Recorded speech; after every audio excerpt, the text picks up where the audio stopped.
why does cyclodextrin cause deafness in cats? We don't know the answer to that. What is clear is cyclodextrin is very, very potent at removing cholesterol from membranes.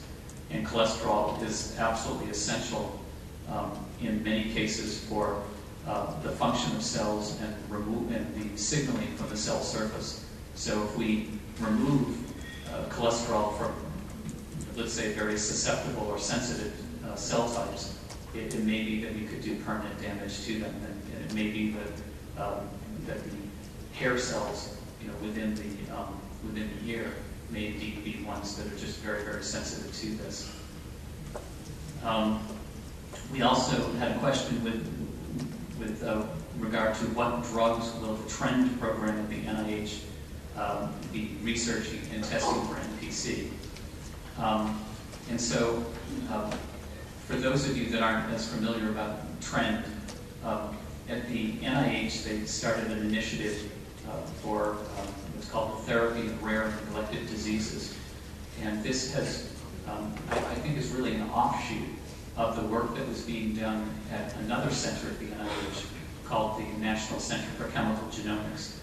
And this was a facility that was established to do high throughput screening to identify compounds that could have efficacy really in any disease that you happen to screen for. That particular facility, led by Chris Austin and Wei Zhang, did in fact do a screen that was funded, I think, in part by the Parsegian Foundation and in part by SOAR. And in doing that screening, identified a couple different compounds that looked like they had benefit in reversing the cellular defect in NPC. Again, this is testing, in vitro in cells. And so these compounds that came out of this screen are now being investigated in animal models. And the idea being that if they really hold up in animal models and show efficacy there, they could be rapidly translated through this TREND mechanism to a clinical trial at the NIH. And I think Denny would be someone who would have an important role in that. We're fortunate that the TREND mechanism has embraced NPC disease. I think part of it was their initial findings through this study, but also I think they've had a lot of interactions with researchers in the NPC community, and I think they found that we're a community that they can work with, and they also see that we're a community that has really an unmet, therapeutic need.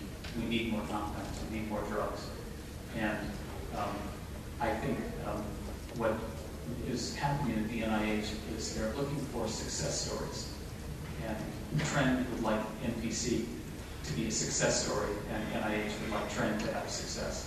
So this is good for us, and because it means that there's going to be a lot of resources that ordinarily wouldn't be directed towards NPC research that will come that way. And these will be not the traditional resources that come through NIH grant mechanisms that we all apply for, except Dan, who's at the NIH, doesn't have to apply for them. But the rest of us do. And but this mechanism is what's called intramural money. It's coming right from the office of the director. And this means that Francis Collins is well aware of the NPC research that TREND is doing, and really would like to see some real positive results from that. So it's a good way to light a fire underneath us. So that's where we are with TREND. I think there was an additional. Oh, you passed it up. Okay, that was it for me. So I'm going to just. Okay, so maybe I'll just deal with just a couple others. There was a question that was raised that if a patient's NPC1 protein is missing, why aren't we able to produce a drug or supplement to basically replace that protein? So the answer is that would be, it would be ideal if we could replace the missing gene, just put in an NPC1 gene into all of the cells that are lacking a functional NPC1 gene. But as luck would have it, NPC1 is a very difficult gene to work with from that type of therapy. therapeutic gene replacement strategy. That is that the NPC1 gene can't be delivered in a soluble form in the blood and hope that the cells take it up. That won't happen. And because NPC1 is sequestered, or where the problems that cause the clinical issues is lack of NPC1 in certain regions of the brain, that also makes it much less accessible to these types of therapies. So gene therapy is not really an option at the moment with NPC1.